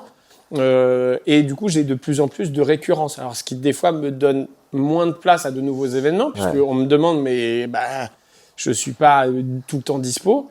Et donc, des fois, ça m'amène un peu de frustration, parce que des gens ont envie de travailler avec moi, mais je ne peux pas parce que je suis déjà Tu vas pouvoir faire tes formations sur Internet, que tu formes des speakers. Non, je ne ferai pas ça. Je pense que, même si on peut former, je pense que c'est vraiment quelque chose qu'on a en soi, vraiment. Et que d'un coup, tu pourras avoir quelqu'un qui se dit tiens, je vais faire speaker, mais non, faut être soi en fait, faut que ce soit les gens te disent oui, toi t'es un animateur né en fait de base, tu vois. À t'écouter parler, tu vas me dire peut-être je me trompe, mais à t'écouter parler quand tu te dis que tu sais que t'es à ta place, que on t'écoutait, que t'as eu ta grosse remise en question à un moment de ta vie, que tu t'es cherché, la moto tu respirais, que maintenant t'es à ta place. Est-ce que le Bertrand d'aujourd'hui, c'est le vrai Bertrand, et le Bertrand d'avant, c'était pas le Bertrand à 100%? Alors, non. Je sais pas, en fait, j'ai toujours été moi, à chaque moment de ma vie, sauf que, comment je pourrais dire ça? Faudrait que je remercie mon ex-femme d'avoir divorcé, d'être partie. Parce que ça m'a donné... l'opportunité d'être encore plus moi, d'être encore plus libre. Je vais te dire moi avec en tant qu'âme, en ton âme, quoi. Dans mon âme, mais dans ma liberté totale, je me sens plus libre en fait. Tu peux plus être toi. En étant seul. Ouais. Ça m'a permis en fait d'aller me chercher, parce que après mon divorce, j'ai vraiment connu la dépression. J'ai été au fond du trou, j'étais vraiment très très mal. J'aurais pu faire une bêtise, tu vois. Et à un moment, je me suis ressaisi et je me suis dit, non, mais Bertrand, tu peux pas. Je pense que ça peut être un message pour plein de personnes. Tu vois, je pose toujours la question à la fin du podcast et tu y viendras. Mais je pense que ça peut parler à plein de gens. Parce que dans nos vies, on expérimente tous des moments de bas, l'ascenseur émotionnel, les roulettes russes. Non, pas les roulettes russes, oh là là. Les montagnes russes de la vie. Oui. On arrive tous à ces moments-là. À un moment dans notre vie, on est obligé d'y passer. Et il le faut. Je pense que c'est nécessaire pour se trouver. Mais je pense que ça peut parler. Ton parcours là peut parler à des gens qui nous écoutent. Et je pense que ça peut servir. Hein. Comme tu dis, on y passe tous. Ouais. Je pense qu'il n'y a pas une personne qui est préservée par la vie de connaître soit des pertes, soit des chagrins d'amour, soit des projets qui n'ont pas abouti, etc., des échecs. mais c'est aussi dans les échecs qu'on apprend. Et justement, c'est aussi la résilience de se dire, en fait, je continue et j'y crois. Après, moi, j'ai toujours eu cette personnalité à proposer mon énergie, ma joie de vivre et tout ça. Donc quand je suis sorti de la dépression et que j'ai repris ma vie, je me suis dit plus jamais, déjà, je me mettrais dans cet état-là pour une C'est là personne. aussi où tu apprécies les belles choses après, quoi. Ouais, vraiment. Et puis voilà, c'est là à partir du moment où j'ai pu faire tout ce que je voulais et de me dire, en fait, c'est trop bien. Là, la vie que j'ai, je parlais de chance tout à l'heure, mais même si je me corrige là-dessus, je me sens quand même chanceux. Ouais. Je me sens quand même chanceux parce que je réalise des choses que tout le monde ne réalise pas. Et c'est pour ça que j'aimerais partager un peu plus, beaucoup plus, même sur les réseaux sociaux et faire quelques vidéos YouTube. C'est parce que j'ai été derrière des barrières comme personne du public, à regarder des shows et à me dire c'est incroyable. Et j'aimerais justement partager ça un peu plus. Ouais. Mais voilà, je suis pas comme ça, je suis pas bon en montage, je suis pas un bon truc, donc je mets ça un peu de côté. Hein. Ouais. Donc j'essaye des fois de faire des vidéos, puis je suis pris par ma vie parce que je suis quelqu'un qui profite de chaque jour. Tu vois, je suis vraiment un épicurien et voilà, et je profite de chaque jour. Et donc c'est vrai que ce qui s'est passé, hier, ça y est, c'est déjà du passé. Ouais.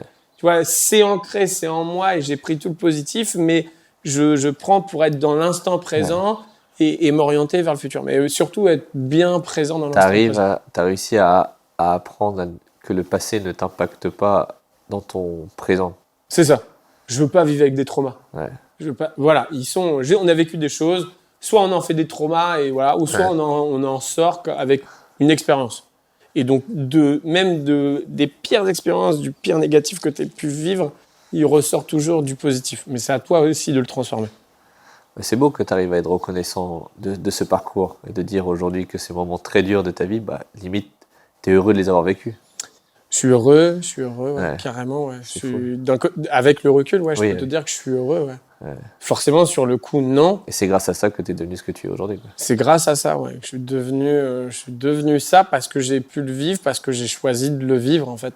J'ai choisi d'accompagner Rolf sur les spectacles en tant que cascadeur, alors que je faisais ça juste pour le plaisir. J'ai choisi un moment de prendre un micro. J'ai choisi un moment de parler avec des gens, de rencontrer des gens qui m'ont amené à ça. Donc je suis très, très fier de mon parcours. Et c'est pas prêt de s'arrêter. Et non, j'espère pas. Encore une fois, tu sais, Sylvain, je dis toujours aux gens, et je le répète aussi sur les spectacles, c'est que, surtout en moto, on a quand même un public de motards. Tu prends la moto, tu sais que tu pars, tu sais pas si tu vas revenir. Ouais.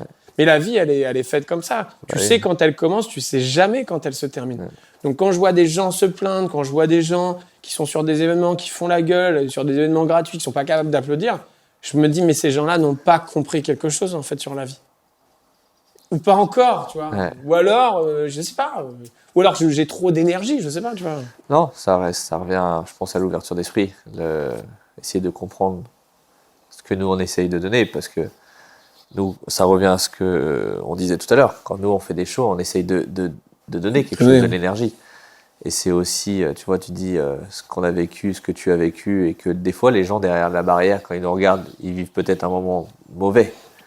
Et on essaye de véhiculer quelque chose et de donner ce qu'on peut. Donc, on essaye de leur donner le sourire à notre façon aussi. Hein. C'est exactement ça. Ouais. C'est exactement ça. Moi, c'est ce que je dis, c'est que, voilà, aujourd'hui, tu regardes la télé, tu regardes les infos, il y a la guerre, le litre du gasoil, il est prohibitif. Et on a tous des problèmes. Ça peut être des problèmes de santé, des problèmes d'argent, des problèmes au travail, des problèmes de famille, des problèmes de santé, enfin, de problèmes d'amis, d'amitié, etc. On a tous nos autres problèmes. Moi, je me dis, quand les gens ils viennent à un événement, tu oublies ça. Du samedi au dimanche, c'est la parenthèse que je vais leur offrir avec les organisateurs, avec les athlètes comme toi, mais pour leur offrir que du positif, que du bon. Et donc là, on va être là, justement, on va leur offrir que du positif. Que de la bonne humeur, que de la joie, que du spectacle, que du show. Moi, je vis pour ça. Et je me dis, ces gens-là, ils vont repartir chez eux. Même s'ils ont des problèmes, ils auront passé un peu de moment. Un bon moment. Et même si on a des problèmes, et quand tu prends un peu de positif et que ça fait toujours du bien, en fait, du positif. T'es plus objectif. Tout de suite. Exactement. Tu te dis, bon, ok, on reprend la semaine, mais bon, on a passé un bon week-end. Tu vois, et des fois, je leur dis aux gens, n'oubliez pas. Là, on est bien, on est ensemble. Et si à un moment, ça va pas dans votre vie, changez. reprends un peu de positif et tu recommences mieux. Ah ouais. Ouais. C'est trop cool, tu vois. Je savais pas où on allait aujourd'hui en discutant parce que je retrace toujours la carrière d'un pilote ou parler du technique, de la moto, tout ça. Mais de parler de tout ça, peut-être ça va donner une autre perspective aux gens qui nous écoutent et se dire ah ouais, on n'avait pas vu leur job de ce point de vue-là. Que ce soit moi en tant que pilote, mais toi en tant que speaker, parce que les gens doivent se dire c'est un speaker, il commente, mais non, derrière ça, il y a toute une démarche. Nous, derrière notre prestat, il y a une démarche. On veut apporter quelque chose, on veut apporter du positif. C'est ça. Toi, tu veux mettre de l'ambiance, mais derrière, il y a une démarche positive. Ah oui. Et peut-être les gens maintenant vont réaliser que quand vous venez sur un événement, c'est pas juste notre prestat, il y a une énergie derrière. Et peut-être là, aujourd'hui, les gens, j'ai hâte de le savoir dans les commentaires, peut-être les gens vont le dire. À dire ah oui, c'est vrai, on n'avait pas vu les choses comme ça. Et peut-être ils vont aborder le prochain événement où ils iront d'une autre façon. Donc peut-être j'espère. Ça serait cool que ce podcast serve à ça et que les gens se disent ah oui, ouais, ok. C'est tout ce que je nous souhaite, c'est tout ce que je te souhaite et c'est tout ce que je leur souhaite. À un moment qu'ils se disent mais c'est vrai en fait. Bertrand, il a tellement raison. Quoi. Il a pas que le melon. Il a pas que le melon. Non mais moi j'aime bien le coaching aussi et parce que j'ai les gens se tournent vers moi naturellement parce que j'ai cette énergie, parce que j'ai ce truc positif. Et donc des gens, à un moment, quand j'ai commencé dans la moto, des gens sont venus me parler, me raconter leurs problèmes, mais je comprenais pas. Je me disais mais je pige pas, je fais juste de la moto. Donc je pense qu'il y a ça, je véhicule un peu ce truc-là de j'ai confiance en moi, j'ai tout le temps de l'énergie, je rigole, etc. Et donc ça attire aussi les gens. Et donc oui, j'espère que des gens en regardant ce podcast sur la bonne trage vont se dire ah ouais, ok, d'accord. Effectivement, on comprend mieux. C'est pas juste du spectacle, il y a une énergie derrière. C'est ça. Et puis nous, on a commencé pareil, de rien. À un moment, donc notre place au début, est-ce qu'elle était légitime ? Nous aussi, on s'est posé des questions, on s'est remis en question. Moi, quand je me suis dit, j'ai pas inventé le métier de speaker, il y en avait déjà avant moi, mais quand je voyais les bons retours, je me suis dit, c'est que ça... Voilà, puis en fonction de tes prix, qu'est-ce que tu dois mettre ? Est-ce que tu te l'as dit, toi ? Est-ce que j'ai ma place, là ? Tu t'es posé cette question ? Mais tellement. Ouais, toujours, hein. Ah ouais, même moi, Et je me suis toujours senti légitime. Je discute avec des gens même qui sont bien implantés dans ce milieu et qui se posent encore la question et qui ont encore un peu de doute. Et moi, j'ai aucun doute. C'est vrai que en France, ça peut paraître prétentieux. Tu vois, quand je dis j'ai ma place, clairement en tant que speaker, parce que je fais je fais ça. Tu sais ce que tu vaux, tu sais ce que tu apportes. Ouais, mais les gens... Donc on n'est pas toujours sur de la bienveillance et puis de l'estime de soi et tout ça, la confiance en soi, on n'est pas élevé là-dedans. Quelqu'un qui se sent mieux que toi, si toi tu te sens pas au top et que tu vois quelqu'un qui va se dire ah moi j'adore ça parce qu'effectivement c'est mon truc. C'est perçu comme de la prétention très vite. Voilà, c'est ça. Ouais. Pour les autres, ce que je dis là, ça va passer pour de la prétention, alors qu'en fait moi je suis réaliste. Et pour vexer personne, il faudrait que je fasse le faux modeste. Ouais, alors tu sais, Sylvain, je sais pas si j'ai vraiment ma place dans ce monde et dans ce milieu-là de l'animation. Peut-être qu'il y a sans doute beaucoup plus de gens meilleurs que moi. Après, voilà, il y a des speakers on a tous nos univers, on a tous nos personnalités, il y en a des très bons. Moi, je dis que je suis bon dans ce que je fais. Je veux pas aller dénigrer les autres, ça n'a aucun intérêt. Il y a plein de gens, j'ai travaillé avec des speakers qui étaient super bons, on a super bien travaillé en duo et c'est trop cool. Mais voilà, il y en a d'autres que j'ai vus qui sont pas faits pour ça. Ouais. C'est pas leur place, parce que tu vois bien qu'ils sont pas à l'aise, comme tu le disais, ils prennent une autre voix, ils prennent un personnage. Est-ce que c'est la meilleure chose à faire ? Pour moi, non. Tu sais, dans les influenceurs, les youtubeurs, c'est pareil, j'en ai côtoyé pas mal. Tu les vois en vrai, et après tu les vois derrière une caméra, tu te dis, mais c'est pas le même mec. Mon Dieu. Et pourtant, ça marche très bien, et tant mieux pour eux. Oui. Mais la personne derrière l'écran et la personne en vrai, c'est pas les mêmes. Derrière l'écran, tu te dis incroyable, tu vas le rencontrer en vrai, et tu te dis en fait, en vrai, il a le charisme d'un bulot. non mais c'est vrai, je dis mais genre lui il fait plus de vues que moi là. Bon, moi je cherche pas à faire de la vue. Mais tu te dis ah ouais lui, ok d'accord. Et en vrai c'est ça. Après voilà, ils sont bons derrière des écrans, ils sont bons en montage et voilà, au moins ils sont bons dans quelque chose. Mais en tant que quand tu les as là en tant qu'être humain, tu te dis ok d'accord. chacun son truc. Bon, je pense qu'on a fait à peu près le tour de ta carrière. Normalement, à ce moment-là du podcast, je pose des questions. Normalement, actuellement, c'est sur le motocross. Et là, du coup, je vais essayer de faire preuve de spontanéité et de réflexion très rapide. Je vais te poser une question. Tu auras 2 choix. Okay. Et tu me dis ce que tu vas choisir. Donc, du coup, plus voiture ou moto ? Moto. D'accord. Tu es plus speaker ou comédien?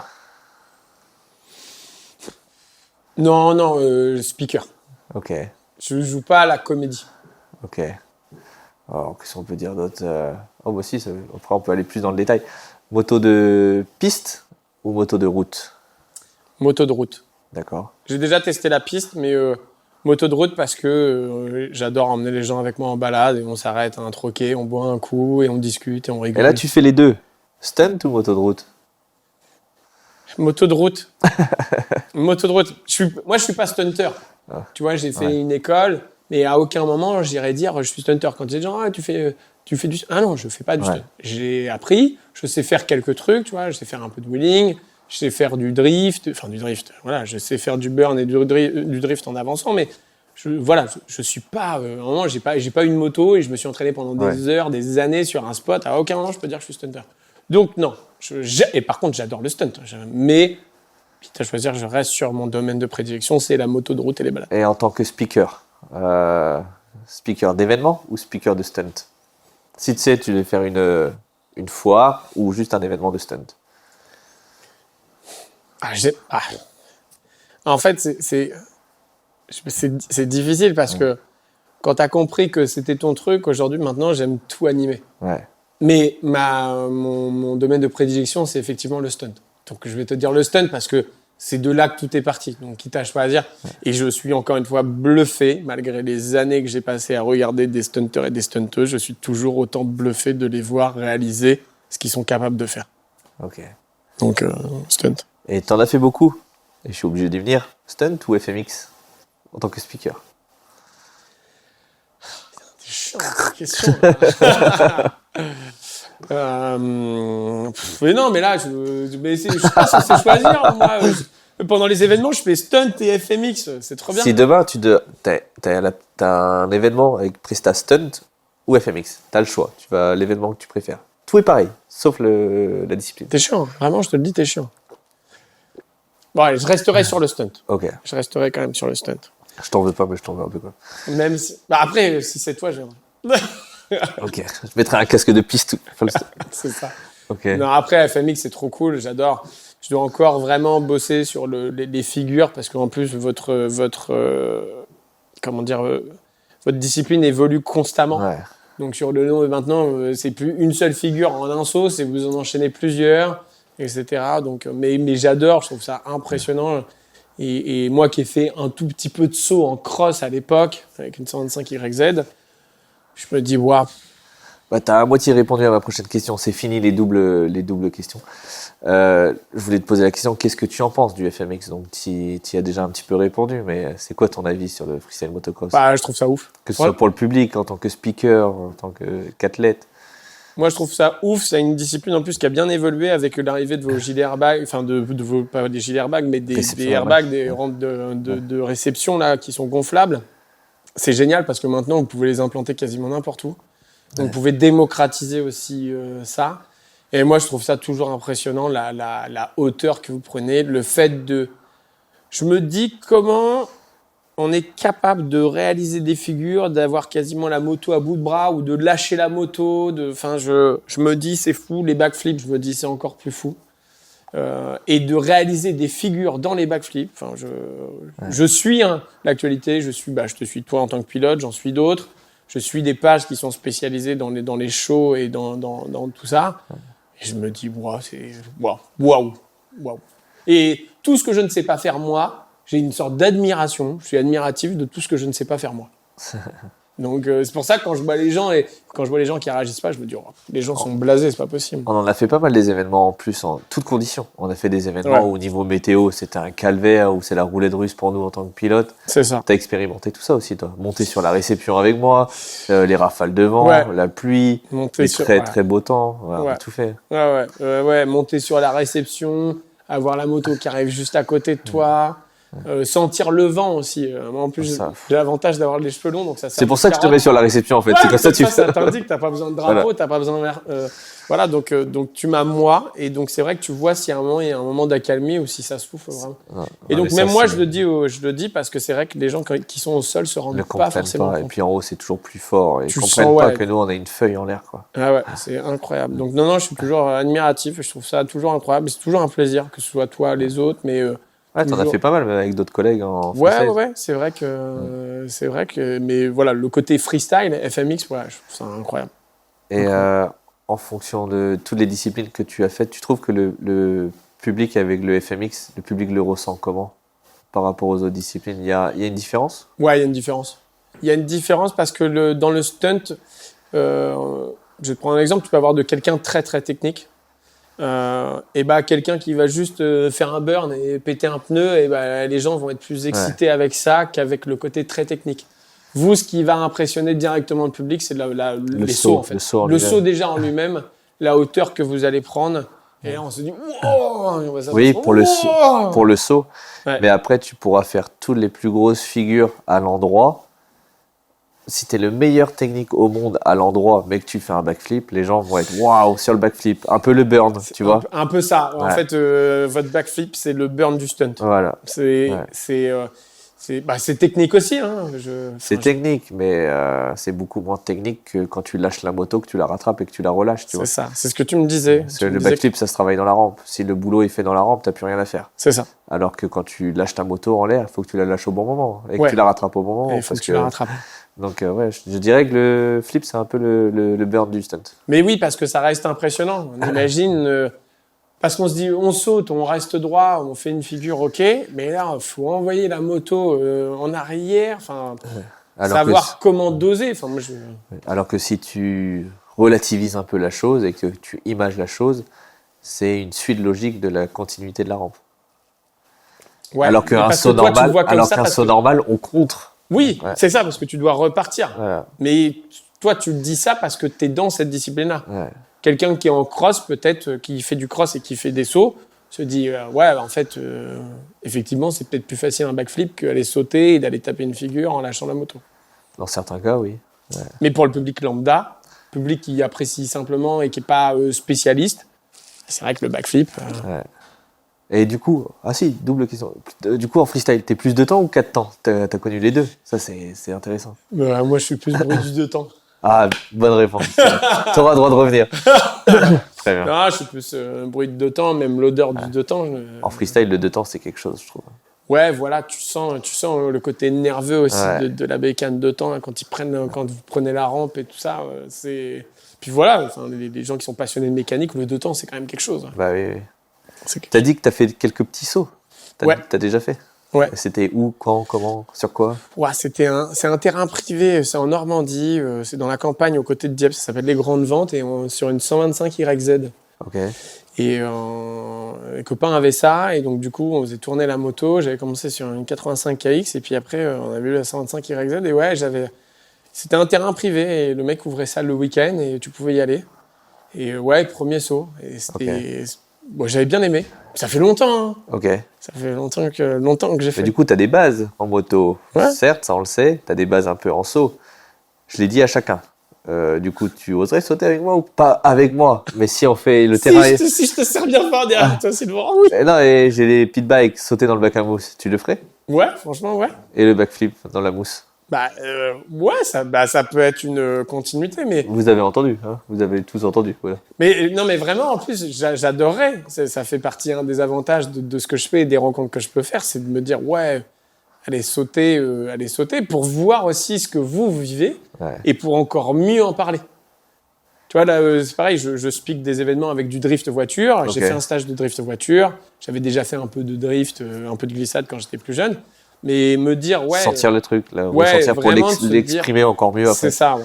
Bah écoute, tu disais que tu voulais pas faire des formations longues à être assis. Je te propose une formation courte, d'être assis sur une moto et de faire un backflip. Ça me va. Ça, c'est le genre de formation, moi, ça me va, ça. Backflip un jour? Allez. Backflip, ouais. Dans la mousse, déjà. Oui, on peut tenter. Bon, voilà, c'est noté.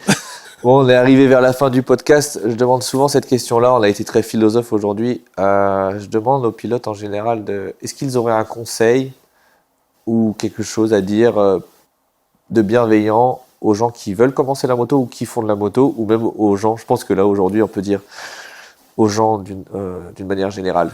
Quelle belle phrase tu pourrais communiquer? Alors aux gens de manière générale, c'est déjà de passer le permis moto ou de faire de la moto. Quand je dis que le fait de passer le permis moto, ça a changé ma vie, ça a vraiment changé ma vie. Ça m'a apporté plein de choses. Après, si c'est pas avec la moto, lancez-vous dans n'importe quel domaine que vous avez envie de faire. Ne vous occupez pas des autres. Il y a des gens, ils vont être là à un moment de votre vie et après, ils ne le seront pas. C'est des cycles comme ça.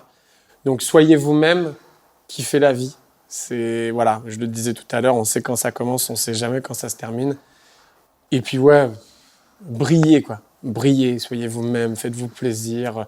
Et soyez bienveillants. Soyez bienveillants, soyez gentils, faites ce que vous avez envie. Vraiment, arrêtez de vous retenir pour les autres et tout ça. On n'a qu'une vie, il ne faut pas passer à côté. Il faut être heureux. Cherchez à être heureux dans tout ce que vous voulez faire. En fait. C'est vraiment ça le plus important. Je pense que le mot est dit. Tu vas devant toi, là. Je pense que tu as fini magnifiquement bien le podcast. Tous les pilotes font leur petite signature. Bon, tu n'es pas vraiment un pilote. Mais non. Et je n'ai pas vraiment de signature en plus. Bon, bah voilà. Comme ça, les gens, ils ne sauront pas que c'est toi si tu fais une faute d'orthographe quand tu écris Bernard. C'est ça. Otto, allez. On va... Alors, si je suis bon, déjà, au moins, tu sais rattraper. Déjà, t'as vu, j'ai des réflexes. Hein. Ouais. Ça peut donner.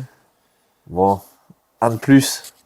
Je pensais à ça, une fois que la table sera bien remplie, on pourra la faire gagner. Ah ouais, ça peut être pas mal. Alors, j'essaye maintenant, c'est de faire une sorte de petit micro. Mais on dirait plus une... Là, on dirait autre chose qu'un micro. Exactement. Donc, il va falloir que là, je bosse. On n'a pas besoin de dire quoi pour que les gens aient compris. Bon, Bertrand, C'était un plaisir. Là, on va aller à la crêperie. Comme tu es venu en Bretagne, tu vas voir ce que c'est des vraies crêpes, du vrai cidre. Exactement, ça me va, ça. Ouais. Bon, j'espère que ce podcast un petit peu différent vous a plu. Moi, ça m'a fait super plaisir. Bertrand, c'est quelqu'un que je côtoie. Oui, un ami depuis plusieurs années. C'est pas prêt de s'arrêter. On a encore pas mal de shows ensemble cette année. L'année dernière, il était là pour Ride the Show pour la première. Il est en train de s'arranger d'être là pour le deuxième. Je sais pas, on verra. Mettez dans les commentaires, Bertrand, cela, Ride the Show. Et il fera en sorte de l'être. J'espère que ce podcast vous a plu. N'hésitez pas à nous le dire. Suivez-nous sur les différentes plateformes, YouTube, Sylvain Masson. Et sur les autres plateformes, La Bonne Trage, Deezer, Apple Podcast et tout ce qui va avec. C'était un plaisir. Bertrand, ça m'a fait plaisir d'être là aussi. Et puis, de toute façon, on n'est pas prêt de se quitter. On va se retrouver. Hein. On va pas se quitter, t'inquiète pas. Non. Des bisous. Allez, ciao. Ciao.